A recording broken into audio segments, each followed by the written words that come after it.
There's a video that I've made that you can check out. I will link it at the end of the video, where I was speaking about how do you improve your circle and how do you improve sort of your the quality of the current close circle, and how do you make new links. So today I want to speak specifically about your family. You have families, right? You have your father's side of the family, you have your mother's side of the family. For people like myself, you have your stepmother's side of the family, maybe you have your stepfather's side of the family, and all those things. Those are your family. That's people you are linked to, right? When I look at my father's side and my mother's side of the family, I easily have 90 to 120 people who are genetically linked to who I am. So that's family. That's a lot of people. That's a clan, Baba. That's a proper clan. Easily two clans because of the surnames. Um, but that's a big enough group. Imagine if you're celebrating something. When I'm celebrating something, 120 people who are just family should show up. I have 120 people I have to celebrate each year for their achievement. I have 120 people, obviously differing on who dies, that I need to bury and support in that manner.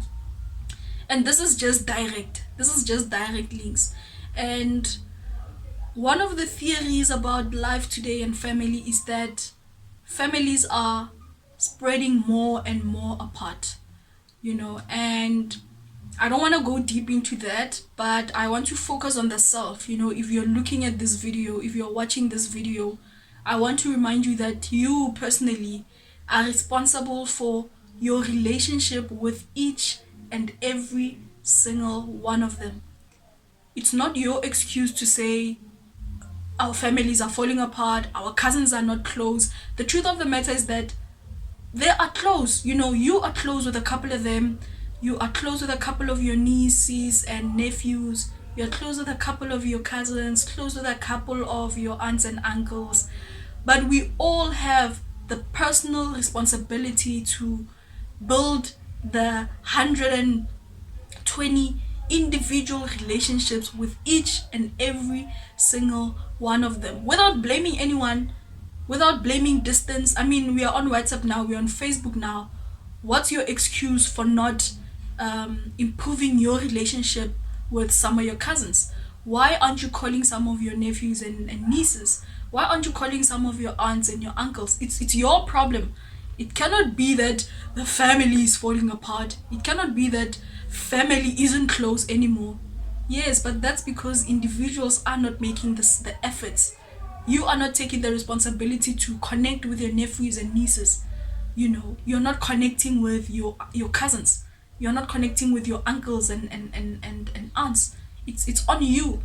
And as soon as each one of us take that little responsibility to check on some of your cousins, the cousins that you talk to, improve the quality of those conversations, improve the quality of that relationship, and then start speaking to the kids, and then get the kids to sort of have their thing going on as well.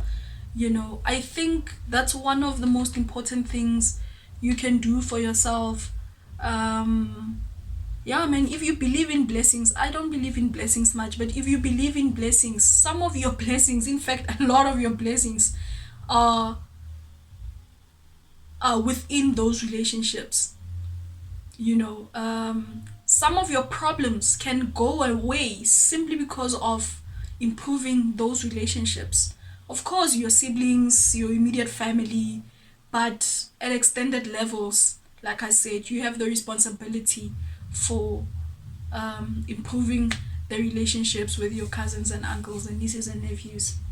There are websites where you can also build like family trees. My cousin has a very detailed one, but specifically for his parents. So it's his mother who is my aunt, which means that side of the family is sort of covered, and then his father's side, which is a different branch, of course, which doesn't necessarily relate to me, because even with me, when it comes to maybe my mother, then it's going to be a different branch. But when it comes to my father, then it's the same branch. It's one of those initiatives to say, let's have a central database where you know where you fit in, where you know who you are directly linked to, what they look like. And then the other thing is maintenance. So he did that framework, and I was like, okay, let me take over here and add more details, maybe updated, because he only worked on the information that he had, so maybe let's gather more information and then add more onto it. It's one of the most beautiful things, man. You can get, let's say, your bio, basically, where you live, where you work, your cell phone numbers, your selfies, your kids, their selfies, and then their bios. Where do they go to school? In what grade are they in? Their age, things like gender. Maybe we can even start upgrading, because we can add features. We can start maybe adding things like interests, things like ambitions, your dreams, some of those things. So yeah, I think it's one of the most important things some of us need to take initiative of, to improve, generally to improve the structure of the clan.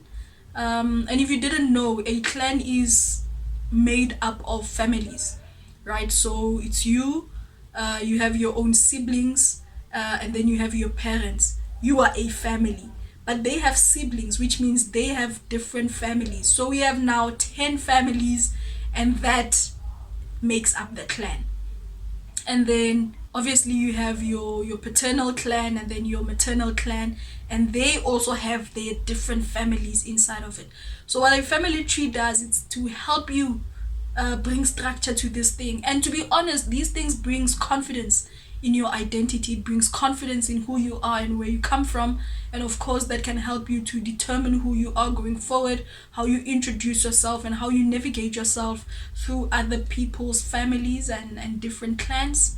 And of course, some of the things that I think of, one of the things that I need to do is to have digital conversations with probably all my cousins.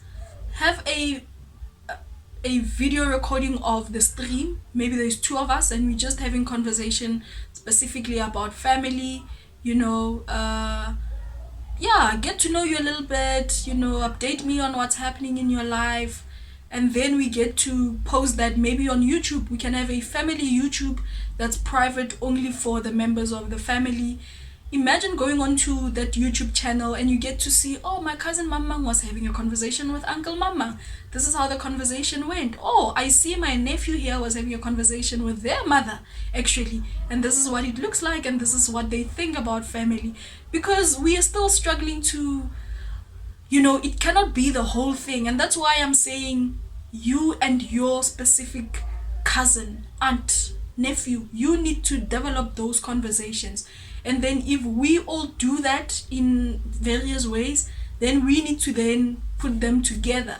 The family tree is just the beginning. We need to do that in audio form. We need to do that in video, audio form, visual form. We need to have that in text, because of this is our age, the technological age, the internet age.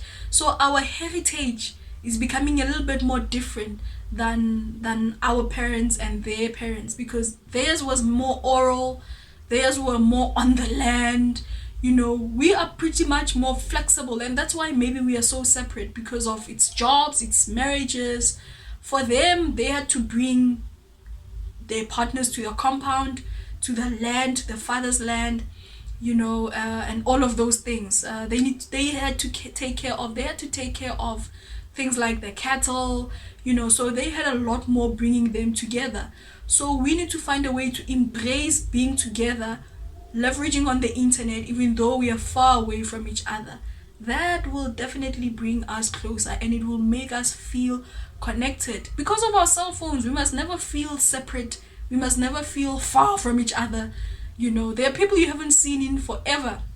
There are people you haven't met on your social media, but you are in contact every day. You know what they're up to, their lives, their fucking kids. I think that's one of the wildest things. I look at my statuses and I'm like, I can't believe I know you this much and we've never ever met. I know where you live, I know your car, I know what work you do, I know your career ambitions, I know what you want for your family, I know your partner.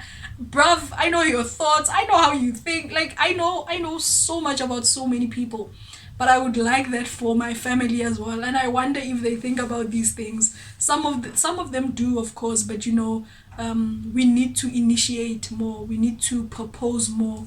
We need to work more with those we agree with, so that we can then start building the interest and the momentum. Tell me in the comments, what do you think families should do, especially young people?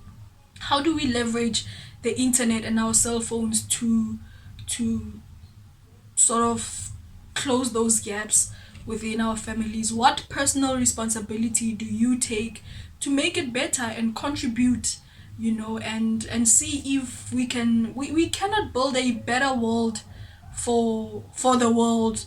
We cannot build a better South Africa for South Africa, but we can build better realities for ourselves and for our kids. And the honest truth is that the brokenness starts to heal. I don't want to say itself, because these things don't just happen, but the brokenness of the families starts to sort of heal. You know, it's difficult to have honest conversations with your parent, but when you have honest conversations with their siblings, it's easier to then understand your parents. Same will go for your children. It's going to be hard for you to have honest conversations with them, but when they find these things online in that channel, let's say in the website, in the channel, they then get to understand themselves better. Like I said, this helps you with your self identity and self-confidence. I'm going to stop this video here because it's been pretty long, but of course, I am very passionate about family. I'm very passionate about internet. I'm very passionate about the family being the first community you exist in. I have so many ideas that I've also shared on my Facebook. I'm sure if you go into my Facebook and punch community or punch family, you will see a lot of posts, probably since 2017, where I just share ideas about how do we improve our families for the better.